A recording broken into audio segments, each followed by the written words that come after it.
Nathicana by Phillips Lovecraft. It was in the pale garden of Zais, the mist-shrouded gardens of Zais, where blossoms the white Nephiloti, the redolent herald of midnight. There slumber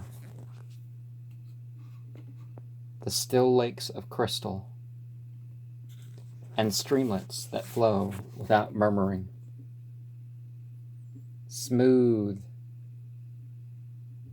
streamlets from the caverns of Kathos, where brood the calm spirits of twilight. And over the lakes and the streamlets are bridges of pure alabaster, white bridges, all cunningly carven, with figures of fairies and diamonds. Here glimmer strange suns and strange plants, and strange is the crescent Benapis that sets yon the ivy-grown ramparts, where thickens the dust of the evening. Here fall the white vapors of Yabon, and here in the swirl of vapors I saw the divine Nathicana, the garlanded white Nathicana, the slender black-haired Nathicana, the slow-eyed red-lipped Nathicana, the silver-voiced sweet Nathicana, the pale-robed beloved Nathicana, and ever was she my beloved. From ages when time was unfashioned, from ages when the stars were not fashioned, nor anything fashioned but Yavon, and here dwelt we ever and ever, the innocent children of Zais, at peace in the paths and the arbors, white-crowned with the blessed Nephiloti. How oft would we float in the twilight, o'er flower-covered pastures and hillsides, all white with the lowly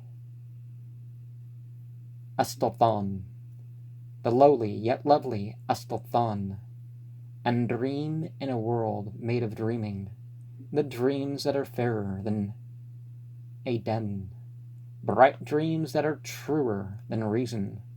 So dreamed and so loved we through ages, till came the cursed season of Dzandan, where red shone the suns and the planets, and red gleamed the crescent Benapis, and red fell the vapors of Yabon. Then reddened the blossoms and streamlets and lakes that lay under the bridges,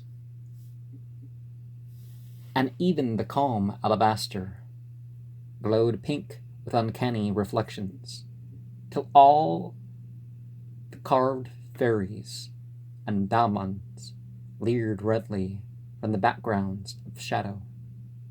Now reddened my vision, and madly I strove to peer through the dense curtain, and glimpse the divine Nathicana, the pure ever pale Nathicana, the loved, the unchanged Nathicana, but vortex on vortex of madness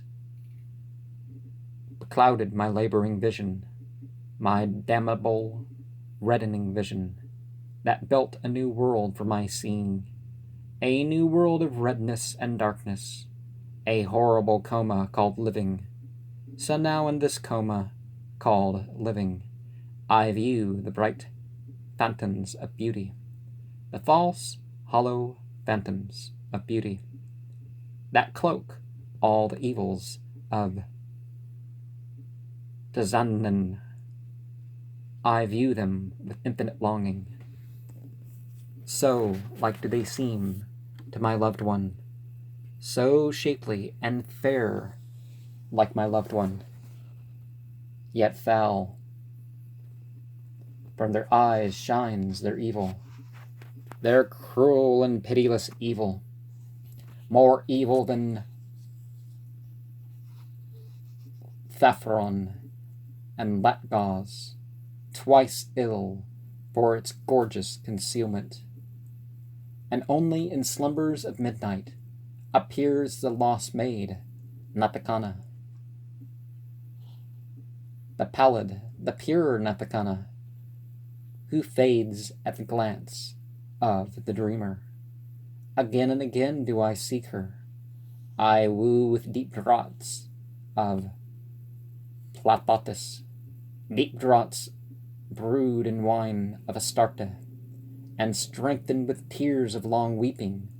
I yearn for the gardens of Zais, the lovely lost garden of Zais, where blossoms the white Nephalati, the redolent herald of midnight, the last potent draught I am brewing, a draught that the demons delight in, a draught that will banish the redness, the horrible coma called living.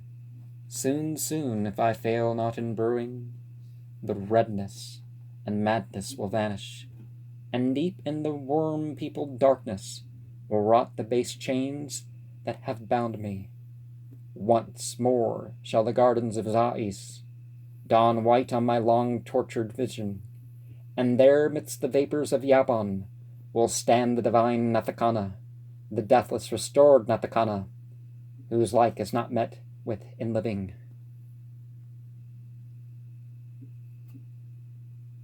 So wondrous, so amazing, so sublime that we think them divine.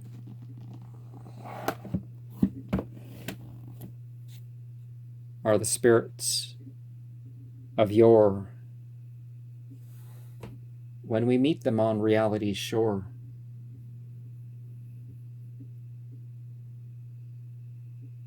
What is first, what is last?